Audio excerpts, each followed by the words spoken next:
আমরা যদি প্রত্যেকে না অপরের দিকের মানুষটার থেকে যত প্রত্যাশা কম রাখবো, যত এক্সপেকটেশান কম থাকবে, জীবন তত সুন্দর, তত সুখী।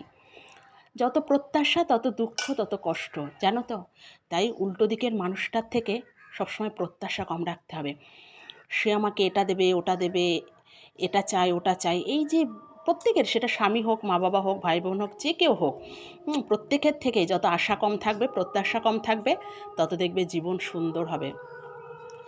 এটা আমি আগেও বুঝতাম, কিন্তু এখন আরও বেশি করে রিয়েলাইজ করি, বেশি করে অনুভব করি। যত দিন যায় না, তত বেশি করে বুঝতে পারি আসলে প্রত্যাশাই সকল দুঃখ কষ্টের মূল, যত দুঃখ কষ্টের কারণ।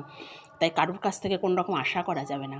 আর আশা যদি করতেই হয় না, তাহলে একমাত্র উপরওয়ালা, যিনি সর্বশক্তিমান, যিনি ভগবান, তাই ভগবানের কাছে আশা রাখা উচিত আমাদের সবার, যিনি চাইলে সবটা পরিবর্তন করে দিতে পারে, যিনি চাইলে দুহাত ভরে সবটা দিতে পারে। তো কেন এতগুলো কথা বললাম, চলো পরে বলছি। তো কেমন আছো সবাই? আশা করি খুব খুব ভালো আছো। আমিও আছি বেশ। একটা নতুন ভিডিওতে তোমাদের সকলকে ওয়েলকাম। তো দেখলে সকালের ফুল আনা পুজো পাঠ কমপ্লিট। তারপর এখানে চা করে নিলাম, সবাইকে চাটা দেওয়া কমপ্লিট। তারপর এখানে বেডটা ক্লিন করে নেব। আর ছেলেটার তো জানোই স্কুল ছুটি চলছে, সামার ভ্যাকেশান চলছে, তো পড়ছে। আমি তুই পড়, আমি বেড টেডগুলো ক্লিন করে নিই। আর আজ হলো বৃহস্পতিবার, একটু ব্যস্ততা তো থাকেই বৃহস্পতিবারে। তারপর এখানে সোনাবাকে যে পড়ছে, দিয়ে দিলাম হরলিক্স। দিয়ে দেওয়ার পরে আমি এখানে একটু যে মাথায় একটু তেল লাগাচ্ছিলাম। তোমরা তো দেখো বা জানো আমি একটু তেল না দিলে থাকতে পারি না। তা যাই হোক, ওকে পড়াচ্ছি আর ফাঁকে ফাঁকে না এগুলো করি, জানো না।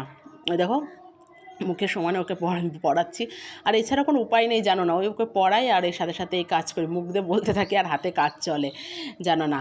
তো যাই হোক, এইভাবেই চলে, প্রতিটা মায়েরাই হয়তো এইভাবে করে।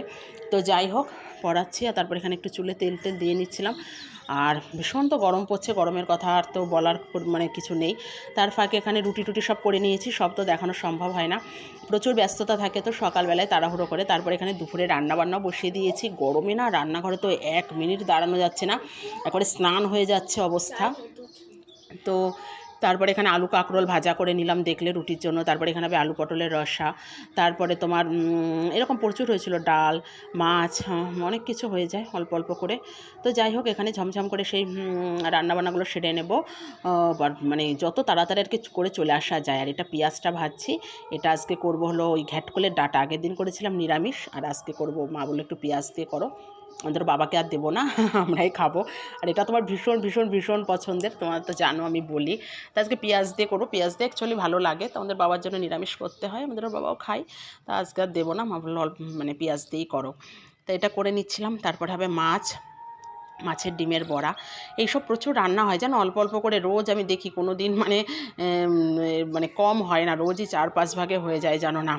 এত প্রচণ্ড গরমে। আর ওদিকে দেখছো হচ্ছে ভাত। তো এই যে ঝটপট করে রান্নাবান্নাগুলো সেরে নেব। তো রান্না করতে করতে মাঝখানে এখানে করে নিয়েছিলাম ব্রেকফাস্ট, এই যে রুটি আর আলু কাঁকরোল ভাজা, আর হলো আম। আর এই গরমে তো আম মাস্ট, আম মানে আমের সাথে কোনো কিছু তুলনা হবে না, বলে না ফলের রাজা। তো আম দিয়ে রুটি, আম দিয়ে ভাত, আম দিয়ে চিড়ে মুড়ি খই, যা কিছু হোক না কেন, আম মানে ইজ দ্য বেস্ট। তো যাই হোক, গরমে আমটা ভীষণ ভালো লাগে তরি তরকারির থেকেও। তা সেটাই মাঝখানে খেয়ে নিয়েছিলাম, নিয়ে যে এখানে বাদবাকি মাছের ডিমের এই যে বড়াগুলো ভাজতে এসেছিলাম, ভেজে ঝটপট করে রান্নাবান্না কমপ্লিট করে ঘর বাড়ি মুছেছি। তার ফাঁকে ফাঁকে অনেক কাজ থাকে, সেগুলো করে নিয়ে স্নান করে চলে এসেছি পুজো দিতে। আর আজ হলো বৃহস্পতিবার, বললাম তো যে একটু ব্যস্ততা থাকে বৃহস্পতিবারে। তো এখানে ঝমঝম করে পুজো টুজো দিয়ে নেব, ঠাকুর দেবতা সব স্নান করানো কমপ্লিট, পুরোটা দেখাইনি। তো যাই হোক, শর্ট করেই করি ভিডিওটা, আর বেশি লং করি না। তো যেটা বলছিলাম আর কি প্রথমেই, যে প্রত্যাশা না জীবনে কম রাখতে হবে। ভালো থাকতে গেলে, সুখে থাকতে গেলে যত প্রত্যাশা তত দুঃখ, তত কষ্ট। এটা আগেও জানতাম, কিন্তু অতটা মানতাম না আর কি, কিন্তু এখন এটা ভীষণভাবে মানি। বলে না, যত বয়স বাড়ে তত উপলব্ধি বাড়ে, তত জ্ঞানও বাড়ে, সব কিছু বাড়ে, তত আমরা রিয়েলাইজ করতে পারি, তত কাছ থেকে যত দিন যায় মানুষ চিনতে পারি। সেটা যে কেউ হোক, সেটা মা বাবা, ভাই বোন, স্বামী, সন্তান, প্রত্যেকের ক্ষেত্রেই, জানো না।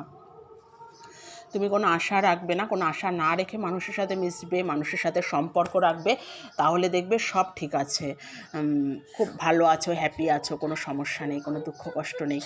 আর যত আশা তত নিরাশা, এরকম হলো ব্যাপারটা। আর আশা যদি করতেই হয় না, তাহলে ভগবানের কাছে করো। ভগবানই পারে সমস্ত ইচ্ছা পূরণ করতে, সমস্ত চাওয়া পাওয়া পূরণ করতে। মানে আমি তো এটা মনে প্রাণে আগাগোড়াই বিশ্বাস করি। তাই এখন আর কারোর কাছে কোনো এক্সপেকটেশন রাখি না, কারোর কাছে কোনো চাওয়া পাওয়া রাখি না। সব কিছু ভগবানের চরণে জানিয়ে রাখি, দিলে উনিই দেবেন, আর যদি না দেওয়ার হয় তো দেবেন না। তো সব ভগবানের চরণে জানিয়ে রাখি, জানো না। আমার জীবনে বরাবরই না চাওয়া পাওয়াটা খুব কম, আমি খুব অল্পেতে খুশি। তো ভগবান সে অল্পটুকু দিয়েছে, অনেকে বলে দেয় না, কিন্তু আমাকে দিয়েছে দুহাত ভরে। যেটুকু দিয়েছেন আমি তাতে ভীষণ হ্যাপি, ভীষণ খুশি, ভগবানের কাছে কৃতজ্ঞ। আর তিনবেলা এটাই প্রার্থনা করি যে এটুকুই যেন চির অক্ষয় হয়ে থাকে আমার জীবনে। উনি অনেক দিয়েছে, অনেক, তো এটুকু অক্ষয় হয়ে থাক, এটাই প্রার্থনা ভগবানের চরণে।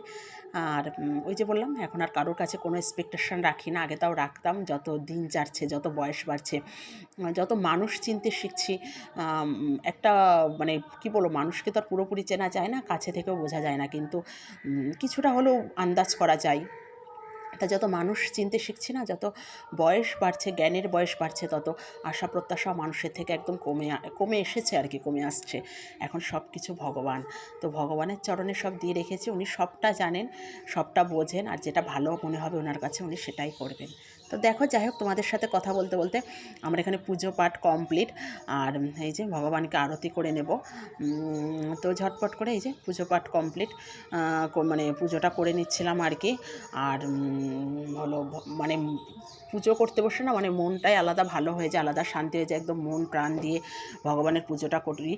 করতে পারলে নিজেরও একটা মানসিক শান্তি আসে, আমার তো ভীষণ ভালো লাগে, জানো না।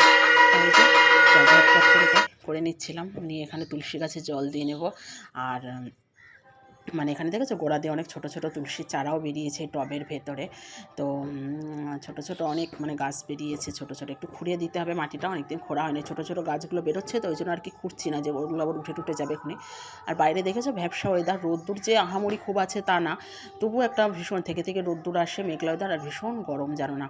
তো এই যে সবাই ভগবান দর্শন করে নাও, আর মা লক্ষ্মী সবার গৃহে অচলা হয়ে থাকুক, এটাই প্রার্থনা। সবার গৃহে গৃহে মা লক্ষ্মী বিরাজমান থাকুক, সুখ শান্তি সমৃদ্ধি বিরাজমান থাকুক প্রত্যেকের জীবনে, এটাই প্রার্থনা ভগবানের চরণে। তো তারপরে আজ যেহেতু বৃহস্পতিবার করে ঠাকুরের স্নান করানো হয়, তোমরা তো জানো, দেখো, তো ঠাকুরের ড্রেসগুলো ধুয়ে এখানেই মেলে দিই। ওইদিকে একটা বারান্দায় দড়ি আছে, বাইরে তো আর দিই না, দেওয়া যায়ও না। ওই পাশের দড়িটাই বড়, যখন বড় বড় জামা কাপড় বা বড় বড় কিছু হয় সেগুলো দিয়ে, আর এগুলো ছোটোতেই জানলার এখানটাই দিয়ে, এখান থেকে শুকিয়ে যায়। আর তলে একটা গামছা পেতে দিলাম, যেতে হলো মানে বাদ দেওয়া, যাতে কাঠটা নষ্ট না হয়ে যায়, জল পড়ে। তারপর এখানে প্রসাদ খেয়ে নিলাম। আর এটা দেখো বিকালবেলায়, বিকালে একটু ঠান্ডা ঠান্ডা খেয়ে নেব গ্লুকোজ। আর এই যে বাইরে দাঁড়িয়ে খাচ্ছিলাম, আর ওয়েদারটা জাস্ট রিয়েলাইজ করছিলাম। আর ভালো লাগে এটা খেলে, জানো না, বাইরে ভেতর সব ঠান্ডা হয়ে যায়, ভীষণ ভীষণ ভীষণ ভালো লাগে, জানো না। তো যাই হোক, আজকের ভিডিওটা এই পর্যন্তই, বেশি বড় করব না। কেমন লাগলো জানিও, ভালো লাগলে অবশ্যই চ্যানেলটি সাবস্ক্রাইব করে পাশে থেকো। চলো, আজ এই পর্যন্ত, টাটা।